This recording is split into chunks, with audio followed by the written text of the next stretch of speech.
김종대 레이더 오늘은 좀 다르게 방향을 잡아봤습니다. 도대체 대통령실, 윤석열 대통령과 김건희 여사 그리고 명태균 씨와 어떤 일이 벌어졌느냐 설명 안 되는 부분이 너무 많습니다. 뉴스를 매일 쫓아가다 보면 야 이게 무슨 일이야? 설마 그렇게 했어? 뭐라고? 안전병이 주술사, 장립무사 그리고 조상의 공덕으로 태어난 사람 이런 이야기까지 들리고 있는 현재 상황 여러분들 어떻습니까? 그래서 오늘은 김종대 의원과 함께 지금까지 일어났던 일을 심리학적으로 분석한다. 아닙니다. 약간 미스테리 극장처럼 우리가 재구성해 본다. 아니면 2021년 4월, 5월, 6월, 7월 달에 도대체 대한민국 그리고 윤석열, 김건희 부부와 명태균 사이에 어떤 일이 벌어졌는지를 우리가 함께 취재한 내용 대한민국에서 최초로 여러분들께 공개하겠습니다.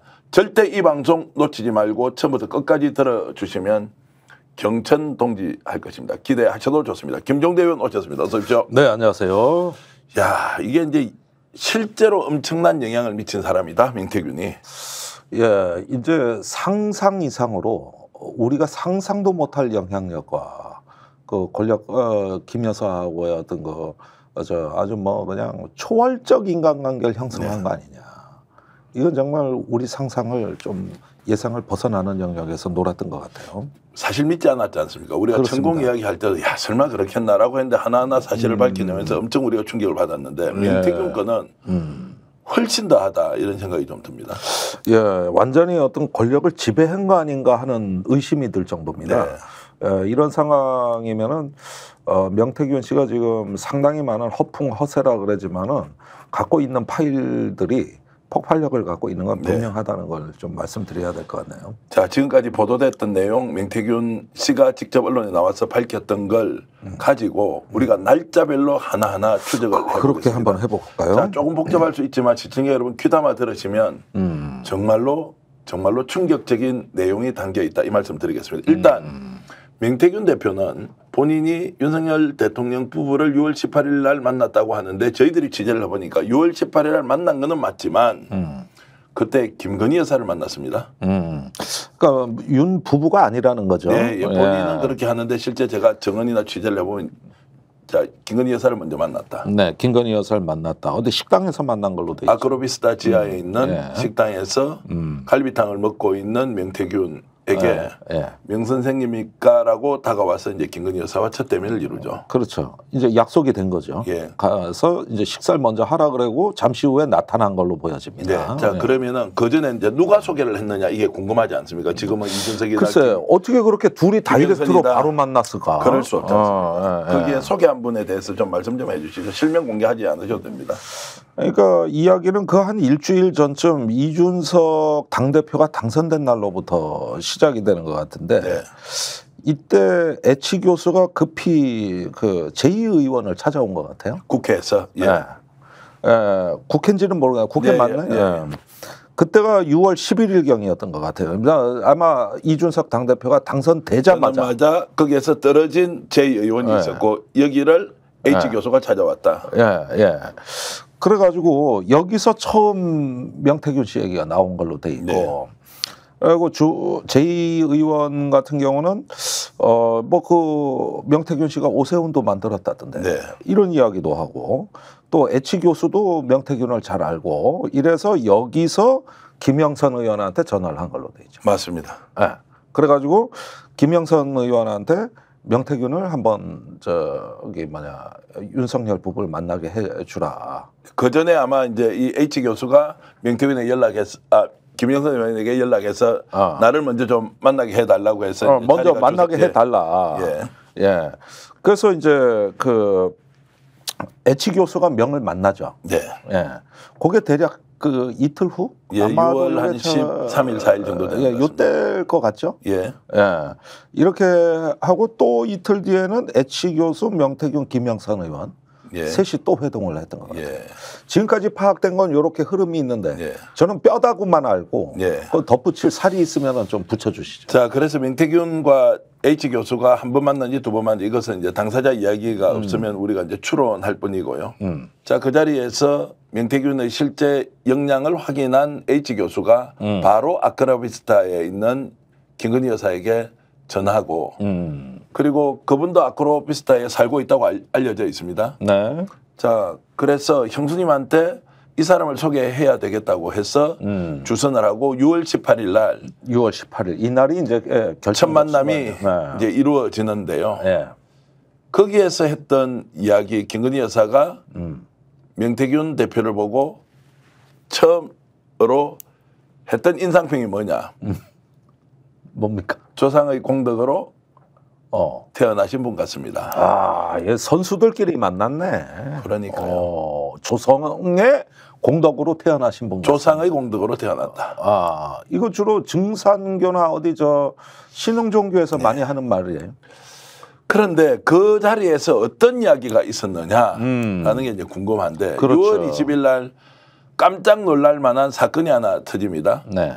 6월 10일 날 임명받았던 그분에 대한 내용 이야기하시죠. 그러니까 이게 아주 기묘한 사건이 터집니다. 이게 6월 이제 지금 18일 날 우리가 처음으로 명 씨가 이제 김건희 여사를 만났다고 예. 얘기를 하는데 네. 그 사흘 전쯤에 예.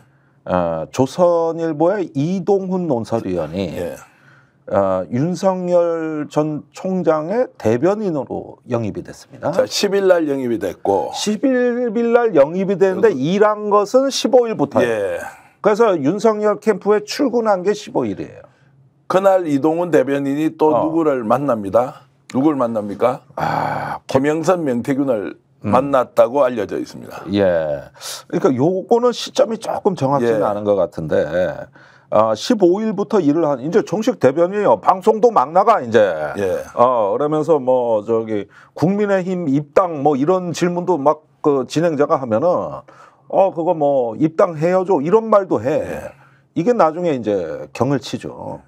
그래가지고 이때는 이미 대변인으로서 상당히 그 저 권위를 인정받은 시기였는데 이 이동훈 대변인이 명 씨를 만나죠. 네. 그게 이제 6월 18일 이후인 것 같아요. 이전입니다. 예. 이전인가? 이전에 이제 만났고. 먼저 만나고 그 다음에 김 여사를 만났는데 예. 순서가 이제 이해가 가네. 자, 그래서 만나서 어떤 일을 하시는지 주고받고 이렇게 이제 했습니다. 자, 이 만남은 명태균 씨가 김영선 의원을 통해서 이동훈이라는 사람이 대변인이 돼 있으니 꼭 좀 만나게 해달라고 해서 어렵게 만남이 성사됐습니다. 네. 그 만남 며칠 뒤에 다시 돌아가서 김건희 여사와 명태균 씨가 아크로비스타 지하 식당에서 만나게 됐죠. 18일 날. 예, 만났습니다. 그때 명태균이 어떤 이야기를 했느냐. 뭐 들으셨으니까 말씀하시죠. 아니. 네. 들으셨으니까 말씀하시죠. 본인이 취재하셔놓고. 그러니까 지금부터 나가는 요 장면이 예. 가장 오늘 방송의 하이라이트예요. 예. 여기서부터는 아주 여러분들이 귀를 쫑긋 세우셔서 예. 한마디 한마디를 잘 들으셔야 된다. 네, 우리 저기 전 대표가 하시는 게 나을 것 같습니다. 그 자리에서 이제 이렇게 추정이 됩니다. 명태균 대표가 김건희 여사에게 이동훈이라는 사람을 직접 만나보니 윤석열 대통령보다 기가 더 센 사람이어서 기라는 것은 서로 조화를 이루어야 하는데 윤석열 대통령에게 오히려 해가 될 만한 기운이 너무 센 사람이다 라는 이야기를 했다고 명태균 씨가 본인의 아주 가까운 사람 최소 2명에게 이 얘기를 했습니다. 그러니까 그 2명하고 통화를 하셨죠. 그것도 말씀을 드리기는 좀 곤란하고요. 예. 그런데 그 결정적인 말을 한 자리가 18일 날 아크로비스타 지하에서 네. 명태균 씨가 이동훈 대변인을 저격했다. 네. 누구한테? 여사한테. 그렇게 봅니다. 자, 그래서 이틀 뒤에 어떤 일이 벌어지느냐. 전격 사퇴해버렸죠. 그때 6월 20날 갑자기 급변 사태가 일어난 거예요. 일한 지 5일밖에 안 되는. 실제로는 임명부터는 10일입니다. 10일인데 예. 일한 지는 이제 5일밖에 안 돼 한참 언론에 이제 막 물이 오르는 그리고 조선일보는 이동훈 무슨 관계냐 대표가 이런 이야기하면서 와 이거 조선일보 이거 사표 내고 나와서 맡은 거거든요. 맞습니다. 근데 언론에 나온 지 한 5일 만에 일신사양의 사여로 사퇴한다. 하면서 건강 핑계를 댄다. 네. 건강이 안 좋아서 새빨간 거짓말이죠. 아. 자, 이동훈 사퇴 배경에 대해서는 그 당시에 많은 기자들이 왜 사퇴한 거야? 어떤 일이 벌어졌지? 궁금증을 낳았는데 결국 그 사유가 6월 말 정도에 언론에 보도가 됩니다. 그때는 이제 사퇴 이유가 이렇게 나왔죠. 어떻게 나왔습니까? 뭐 접대 골프 수백만 원의 예. 접대 골프를 받았다. 예. 아니 수백만 원의 접대 골프가 왜 갑자기 나타납니까? 예. 아니 그것도 이 저 6월 중순에 들어온 사람이 예. 어떻게 이렇게 우당탕탕 어디서 기관에서 정보가 온 거겠지. 또는 이 사람을 끌어내리기 위해서 누가 가지고 있던 예. 또 정보를 던졌을 수도 있고 그러면서 이 사람을 난도질을 해버렸죠. 자, 네. 이걸 다시 좀 여쭤보겠습니다. 조선일보 논설위원 정도 되면 골프장에 가서 운동을 할 때 자기 돈을 낼 가능성과 상대적으로 접대를 받을 가능성 중에서 예. 김 의원님 뭐가 더 높습니까? 아니 그건 물어보나 마나인데 네. 사실은 청탁금지법이 나온 뒤로는 많이 줄었고 네. 또 해서도 안 되는 일이죠. 네. 다 걸려요 지금. 기자는 이거 저기 못하게 돼 있다고. 네. 그랬는데 갑자기 이 파일이 튀어나온 거예요. 예. 이게 어디서 튀어나오냐고. 이거 평소에 그러고 드러나게 한 것도 아니라고. 청탁금지법이 엄연히 실정법이 있는데 네. 그게 어떻게 나오냐고. 그래서 한참 지나고 나서 네. 이동훈 당시 대변인이 이제 전 대변인이 왜 이거 그만뒀느냐라고 했을 때 본인이 또 희한한 이야기를 해서 사람들을 깜짝 놀라게 했죠. 네. 그게 99%짜리 이야기 뭐 이런 거 아니었나요? 59분 얘기 아닙니까? 예, 59분 이야기가 그러니까 그거는 1시간 중에 예. 예. 그거는 2022년도 얘기죠. 한참 뒤에 한참 뒤에 대통령 선거가 끝나고 예. 2022년 그 10월입니다. 예. 그러니까 정권 출범하고 5개월이 지났는데 예. 이때 이동훈 씨가 자기 그 SNS에다가 1시간이면 혼자서 59분 얘기한다. 네. 원로들 말에도 나를 가르치려 드느냐며 화부터 낸다. 거의 이건 뭐 저격성 아주 네. 정권 초에 그 서술이 시퍼렇던데요. 그러면서 항우가 왜 실패했냐 하면서 고사성어를 끄집어들여요. 옛것을 본받지 않았다. 그 자신의 지혜만 믿었다 했던 사마천의 말을 인용한다고. 그러면서 항우와 윤석열을 동일시해버리는 거죠. 네. 이게 페북에 나가가지고 저 대변인 했던 사람이라가지고 난리가 난 거예요. 난리가. 그 사람 그랬던 이동훈이 바로 1년 전에 잘린 그 이동훈이 있더라고. 자, 그걸 보면 이제 묵었던 감정이 어느 시점에 드러나고 그거를 감정을 이제 여과 없이 드러내면서 실체에 대해서 한번 국민들에게 알려줬다 이렇게 이제 해석할 수도 있고요. 네. 그 전에 예. 이 저기 6월에 이제 20일 날 잘리고 나서 석 달 뒤에 예. 9월에 예.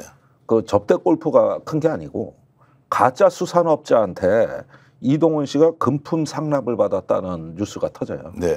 예. 이래가지고 청탁금지법 위반으로 어떻게 되냐? 검찰로 그때 송치가 돼요. 그러니까 아주 제대로 조져놓은 거예요.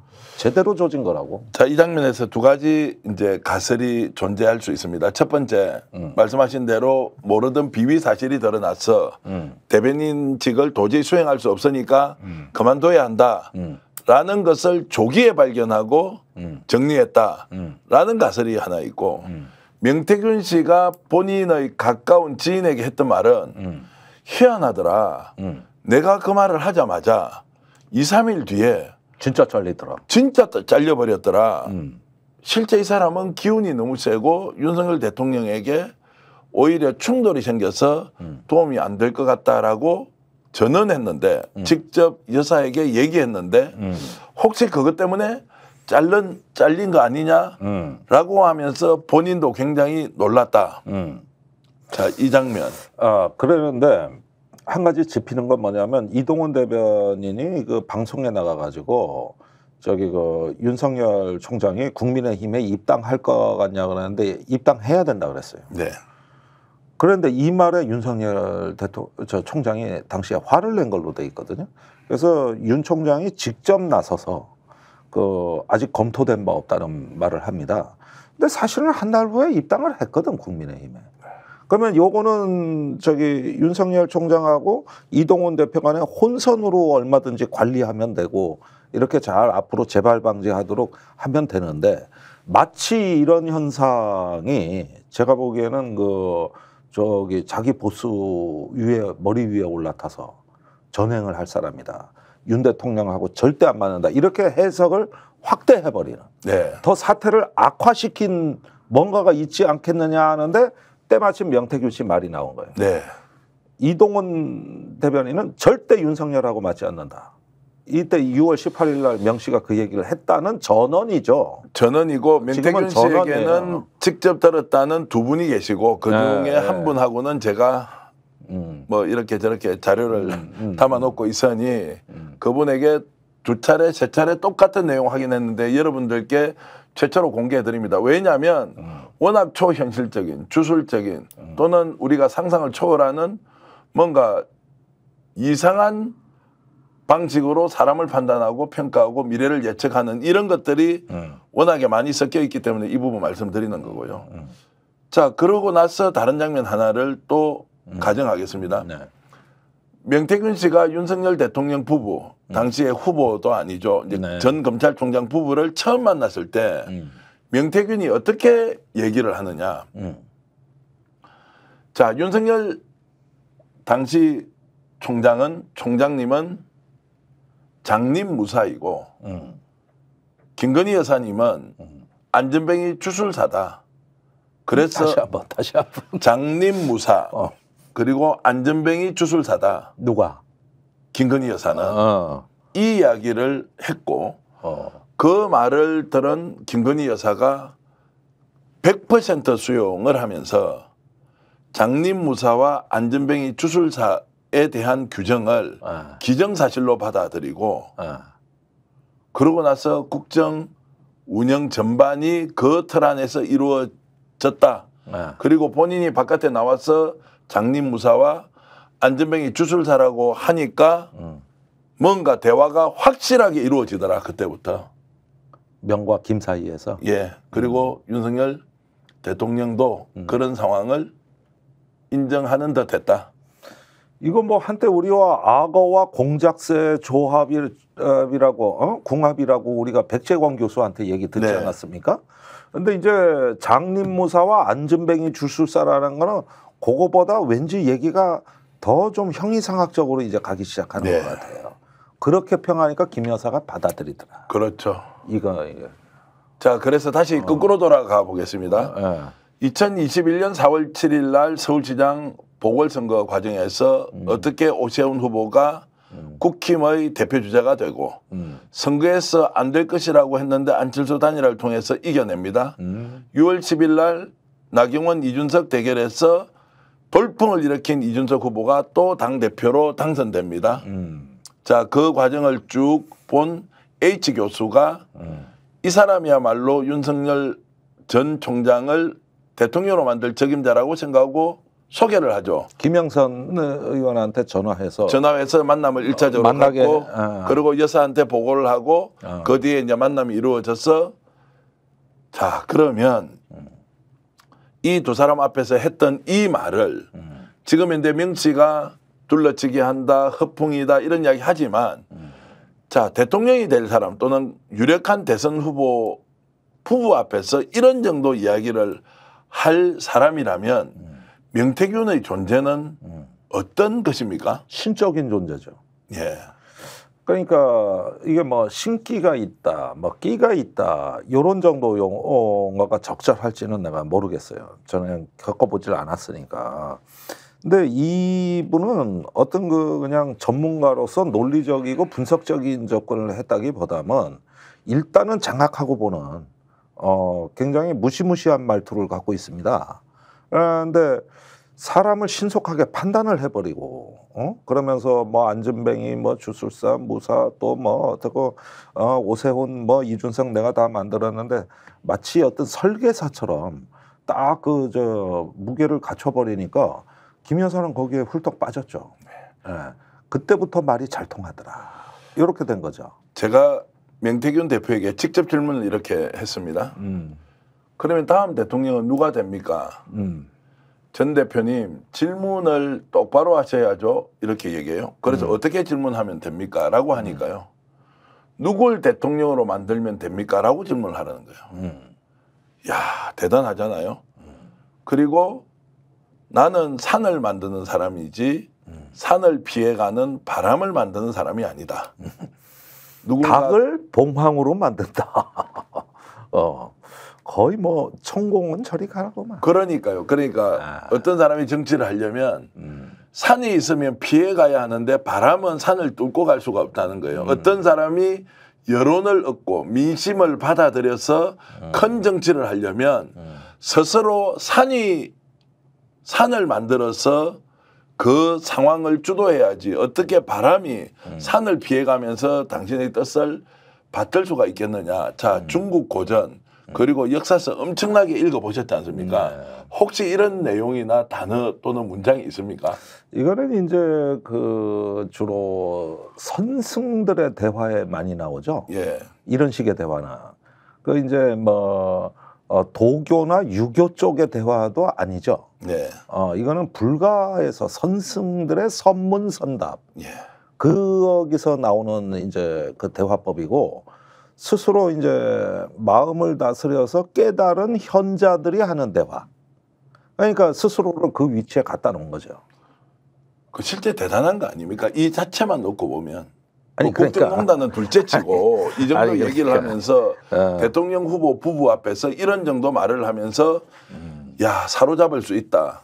그리고 이미 입증돼 있는 레코드, 자, 이력이 있다, 경력이 있다라고 했을 때 그러니까 흡인력 있는 표현력은 내가 인정을 할 수밖에 없을 것 같아요.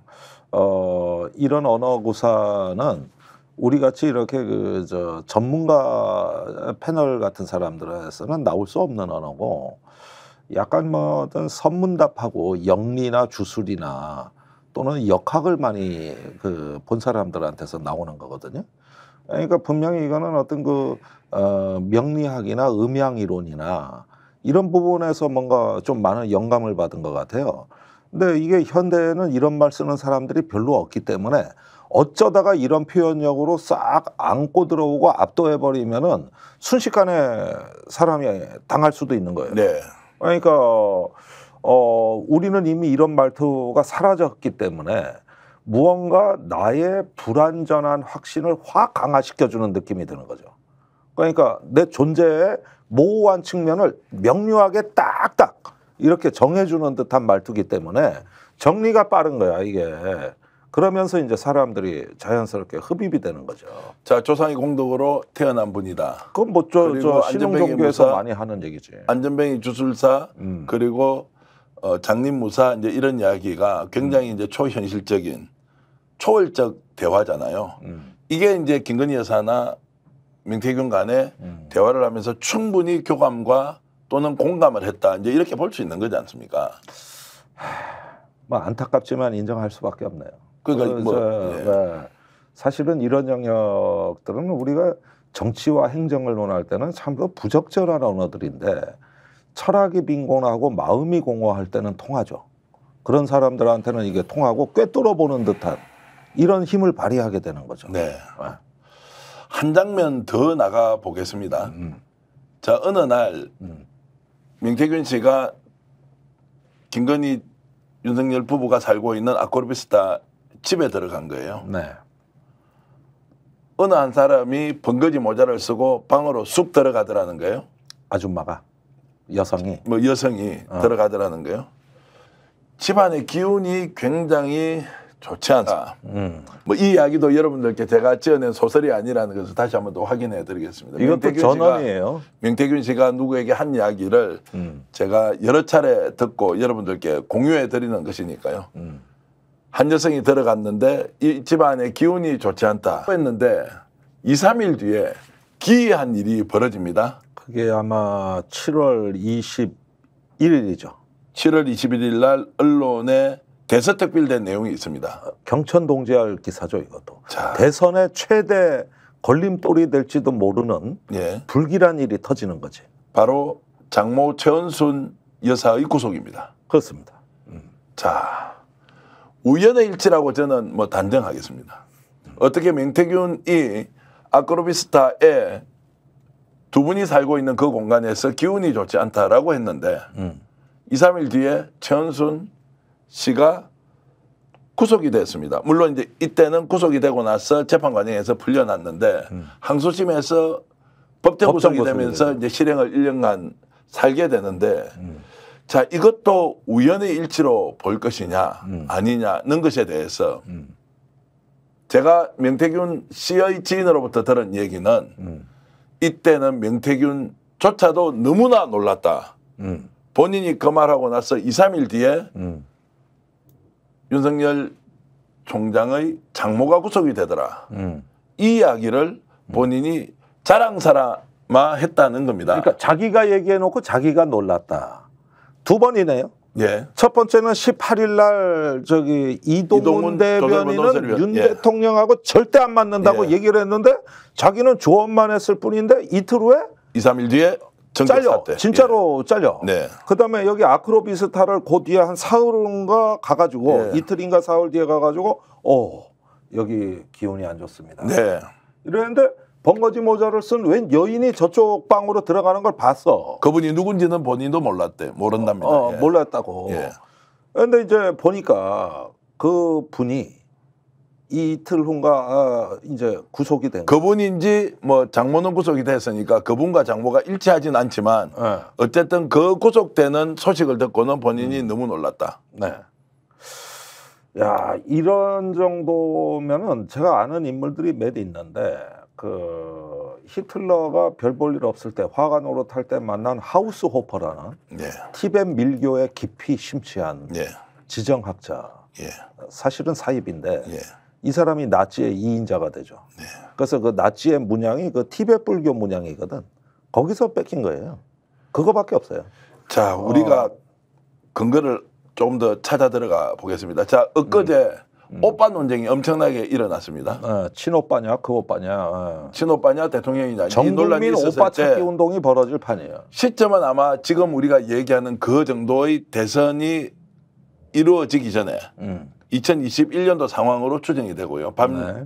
늦게 자, 두 사람이 카카오로 대화를 나누는데 거기 오빠라는 게 나왔는데 자, 용산에서 발표한 건 뭡니까? 그 오빠는 김건희 여사의 친오빠다라는 것. 조금 전에 우리가 얘기 나누고 있는 번거지 모자라는 것. 그러면 대선 경선 또는 대선 준비 과정에서 오빠가 거기에 있었다는 거 아니에요.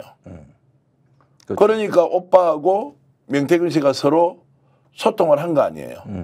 이준석과 무슨 문제가 있었다 없었다. 그리고 오늘 제가 놀라운 이야기 하나는 이 사실을 오빠와 관련돼서는 친오빠라는 거를 우리 잘 알고 있는 서정욱 변호사가 야, 그 대통령 아니야. 원래 제가 친오빠야. 그 방송에 있었어요. CBS 토론 때 그 얘기를 하더라고요. 그러니까요. 그게 친오빠 아니에요. 네, 네. 그러면 번거지 모자, 친오빠. 그리고 시점이 비슷한 시점에 이런 일들이 벌어졌다. 그 판을 전체적으로 누가 주도하고 있었느냐? 김 여사와 김 여사의 오빠. 자, 그때 그러면 윤석열 전 검찰총장 또는 대통령 후보의 존재는 무엇이었느냐? 이 질문이 자연스럽게 나오지 않습니까? 그러니까 장립무사란 말이 이제 그 꽃이죠. 장립무사란. 자, 그래서 김건희 여사가 어느 시점에 자, 조용히 내조만 하겠다라고 했던 그 장면. 그런데 그 이후에 지금 벌어지고 있는 모든 일은 조용한 내조가 아니라 오히려 대통령보다 더 강력한 힘으로 전방위로 활동하고 있지 않습니까? 아니 그런데 이것도 이해를 해야지. 실제 윤석열이 아는 게 없거든. 실제로. 그래도 무식한 건 맞거든. 예. 그리고 이제 저기 검찰에서 나와가지고 주변에 정치를 아는 사람도 참모들 없을 거거든. 그러니까 저기 김건희 여사는 본인이 다 챙기고 내가 그 저기 길을 닦지 않으면은 우리 아저씨는 저 할 줄 아는 거 아무것도 없기 때문에 여기서 이러다가 그냥 뭐 옛날 반기문 같이 쓰러지고 만다고. 그러니까 어떤 기가 센 책략, 책사 거기에다가 우리의 어떤 그 영혼의 공백까지 메워주는 이 탁월하시고 훌륭하신 선생님이라도 모셔서 여기서부터 방향을 잡고 제대로 해야 될 거 아니냐. 그때 뭐 진중권 씨도 뭐 사실은 다녀갔고, 그러니까 이런 사람들 불러들은 게 다 김건희 여사죠. 김 여사가 다 거기 아크로 오는 사람들 명단 리스트를 짠 거 아닙니까? 자, 그러면 우리가 이제 이 2021년도 대선 경선 과정 그 이전에 출마 결심 또 입당 대변인 임명 사퇴 문제 이런 것들을 종합적으로 이렇게 봤을 때 우리가 일반적으로 이해할 수 있는 범위를 훨씬 넘어선 이상한 방식의 대선 캠프 또 실질적인 운영 그리고 인사 조치 이런 것들이 이루어졌다. 그런데 대선이 그렇죠. 끝나고 인수위가 됐을 때 자, 직접 명태균 대표가 이런 얘기를 하죠. 인수위에 오라고 했다. 면접관으로 활동하라고 했다. 자, 이 부분에 대한 해석이 꼭 필요합니다, 지금. 네, 이런 게 있어요. 이게 이제 드디어 이제 독배를 마시는 상황으로 이제 진입을 하는데, 일단은 저기 뭐야 명태균 씨는 김건희 여사를 만나는 순간 장악하고 주변에 걸리적거릴 것 같은 사람을 빠르게 제거했어요. 의외로 김건희 씨가 더 말을 잘 들었다고. 그러면서 순식간에 그 윤석열의 어떤 그 등 뒤에 서서 자기 표현대로 그림자가 돼버린 거예요. 그리고 또 오빠하고도 불화를 겪어요. 이건 뭐냐면은 이분은 저 남의 말을 듣고 참모 역할 하는 분이 아니에요. 명태균 씨는. 그러다 보니까 누가 조금 기가 세고 저기 활동이 넓어질 것 같으면 바로바로 이제 걸리적거리면 제거해버렸단 말이에요. 또는 견제해버렸다는 거죠. 그래가지고 자기가 장악을 하는 걸로 했는데 불과 열흘도 안 걸렸다고. 이래는 시간이. 열흘도 안 걸렸어요. 열흘도. 그러니까 이때부터 이제 그 이후에 이듬해 대선이 갔을 때는 이때는 저기 뭐랄까 그 일정 정도의 어떤 그 그림자 권력으로서 아주 확고부당한 위상을 확립했을 것 같고 네. 오히려 김건희 여사가 명태균 씨한테 의지하거나 매달리는 이런 어떤 그 종속 관계로 이미 형성이 되어 있는데 이런 걸 요즘 가스라이팅이라 그러는 거예요. 자, 우리가 나누고 있는 이 이야기는 명태균 씨가 마음만 먹으면 폭로할 수 있다는 것 100개? 뭐 100개라고 했습니까? 200개라고 했습니까? 200개라고 했습니까? 모르겠습니다. 아유, 저기 한 2,000개 되는데 그중에 공적인 것만 예. 공적 업무에 관한 것만 200개죠. 200개. 그중에 우리가 오늘 말씀드리는 것은 2,000개 중에 그러면 한두 개일 테고 공적인 200개 중에 그러면은 지금 하나도 안 나왔다 또는 한두 개 나왔는데 이거 다 폭로하고 나면 한 달 안에 정권이 하야하거나 탄핵이 될 것이다 라고 하는 이야기. 그러면 우리는 겉으로 나와 있는 일종의 무용담 같은 이야기를 명태균 씨가 자랑삼아 하던 것을 누군가 듣고 제가 오랫동안 취재했던 그 상황을 오늘 재구성하고 있지 않습니까? 네. 일종의 미스테리 극장처럼 재구성하고 있는데 우리가 모르는 공적인 200개 그리고 비공적인 걸 포함해서 2,000개가 있다면 오늘 시청자 여러분들께 김종대 의원님과 제가 공유하는 것은 한 두세 가지 정도가 되겠네요. 그렇죠. 기가 막힌 이야기들이 숨어 있을 수 있다. 그럴 수 있죠. 그러니까 이걸 보시죠. 딱 요맘때가 집권하고 한 이 정도 지난 때가 옛날에 2014년에 정윤회 문건이 터지고 박관청 경정이 십상시라는 말 그래서 그 대통령 그 비공식 라인 동향이라고 하는 보고서를 쓰면서 거기서 십상시라는 말을 딱 박아버렸던. 네. 그렇게 해서 그 이런 어떤 그 민정수석실에서 이거를 엄하게 관리해야 된다는 이런 어떤 보고서를 냈을 때입니다. 그리고 나서 박관천이 아주 몰라 그랬죠. 구속까지 됐으니까 이런 사태까지 간 거예요. 그런데 지금 이 사태가 뭐냐 하면은 이게 이제 정윤회, 최순실 그때 권력 서열 1위는 최순실, 2위는 정윤회, 3위가 박근혜. 이게 이제 박관청 경정이 했던 얘기고 동아일보에 그 말이 터지면서 난리가 났던 거 아니에요? 난리가? 그런데 그냥 개무시하다가 나중에 2년 뒤에 폭삭 무너진 거라고요. 2016년 탄핵에. 내가 보니까 결정적 순간이 온 거예요. 권력 구조가 지금 드러나는 거란 말이에요, 이게. 그러면은 지금 명태균 씨가 본인은 뭐 유쾌한 비유는 아니겠지만은 최순실 정윤회와 같은 위치가 한때 있었다. 또는 그럴 만한 어떤 넘보는 수준까지 도달했었다. 이렇게 볼 수도 있는 것이죠. 자, 대선 이후에는 그러면 아무런 관계를 맺지 않았을 것이냐. 지금 산단 문제 터지고 있죠.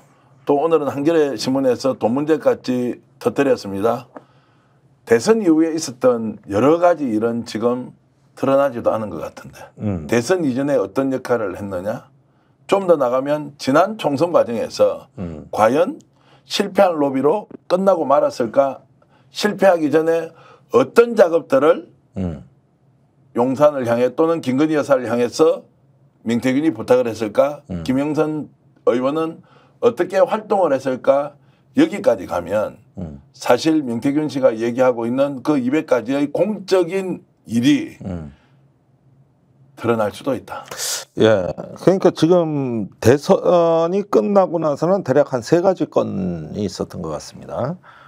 첫 번째는 2022년 6월에 보궐선거에서 김영선 의원을 창원의청에 공천한 거. 네. 예. 두 번째는 올해 있었던 총선에서 거꾸로 컷오프 예. 당한 거. 이 부분이 있는 것 같고 이제 또 지금 터진 건 뭐냐면은 작년 3월에 그 창원 국가산업단지 그거를 갖다가 대통령이 발표하기 전에 알고 움직였다는 거. 네. 지금 나오는 굵직굵직한 건 전부 대선이 끝나고 맞습니다. 벌어진 일이에요. 대선이 끝나고도 갖고 있는 영향력입니다. 사라지지 않죠. 그래서 더 큰 것은 우리가 모르고 있는 2022년 3월 9일 대통령 당선 그리고 5월 취임 그 이후에 지금까지 어떤 일을 했느냐. 최소한 지난 4월 총선 전까지 분명히 엄청난 일을 했을 것인데 이 부분은 우리가 접근도 하고 있지 못하죠. 네. 자, 그렇게 본다면 천공이 위냐 만공이 위냐 아니면 건진이 위냐 누구냐 이런 이야기가 얼마나 허무맹랑하냐. 최초에 접근해서 두 사람이 만나서 상대에 대한 평가를 하고 대통령 부부를 만났을 때 또 명태균 대표가 했던 얘기 그 이후에 여러 가지 인사조치 특별한 정치적 상황 이런 거 연결해 보면 정말로 우리는 빙산의 제일 봉우리만 보고 있는 거 아니냐라는 이제 생각이 들어서 그렇죠. 빙산의 일각이죠. 이건 얼마나 많은 스토리가 축적돼 있겠습니까? 그런데 이제 그 대신에 큰 프레임은 이제 나온 것 같아요. 어떤 식이냐? 대략 3가지 아닙니까? 공천 개입. 두 번째는 여론 조작. 세 번째는 국가 산업 단지. 그 어떤 이권이라고도 해도 되는 거죠. 이 3가지 축으로 명태균 의혹은 앞으로 전개가 될 거고 거기서 일단은 크게 보면 3가지인데 명태균 씨는 이 3가지는 다 부인을 할 거예요.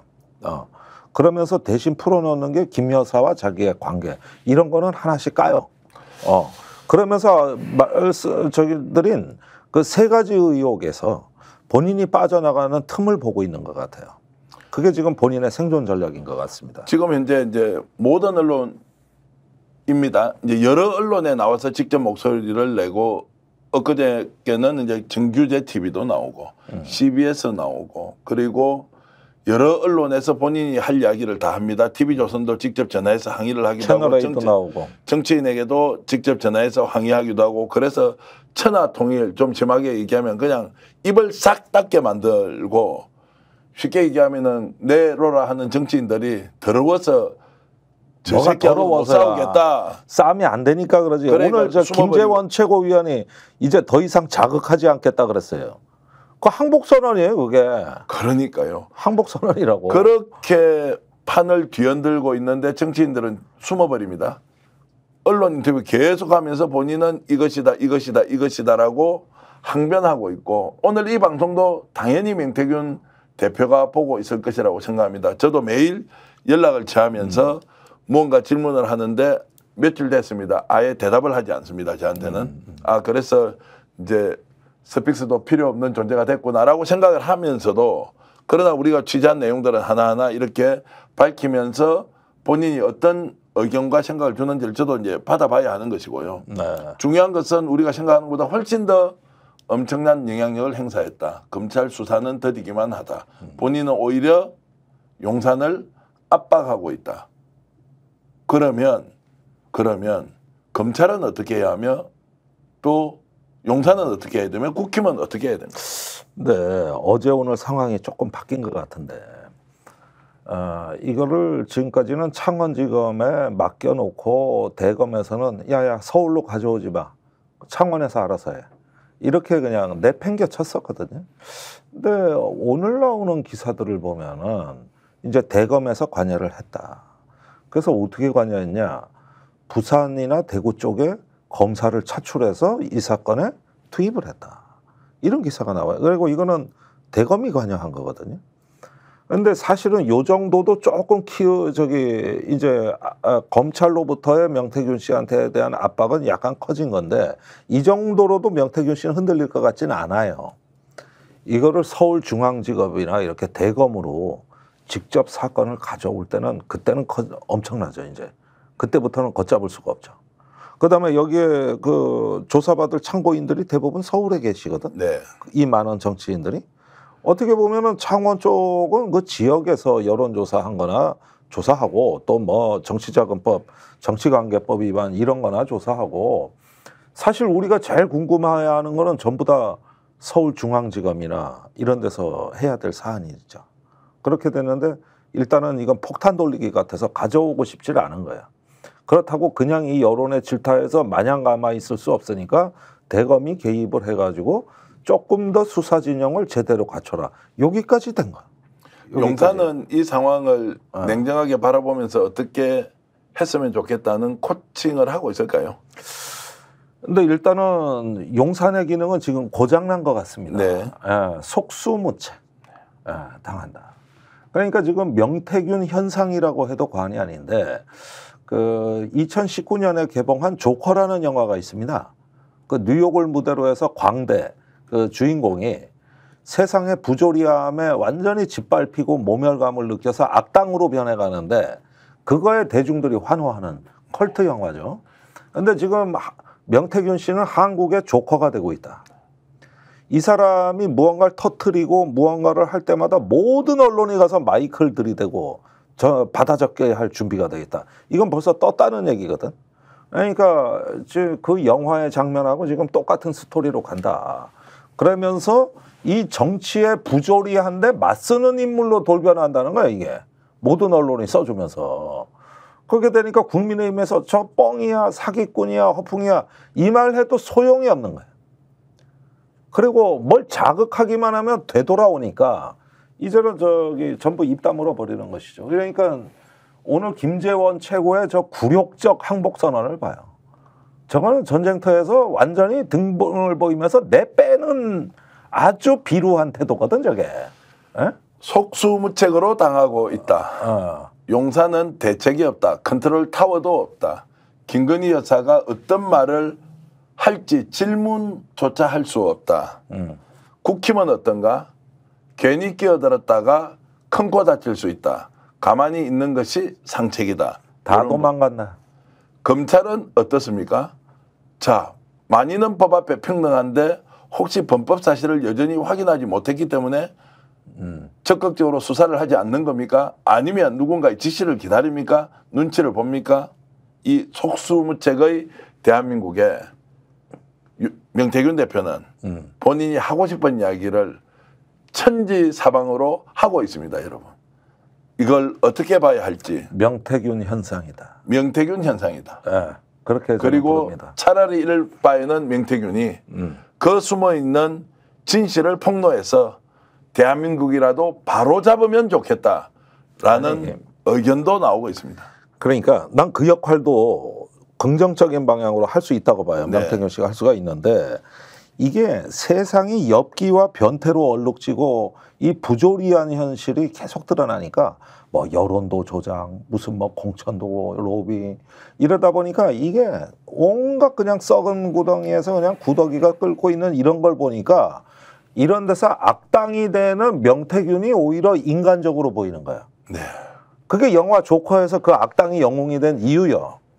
그러니까 지금 내가 봐도 이런 부조리한 오물덩이에서는 차라리 착하고 순하게 살면서 맥없이 당하는 사람보다는 기득권자들, 최고의 권력자들을 그냥 한 방에 보내버리는 이런 명태균이 인간적으로 보인다.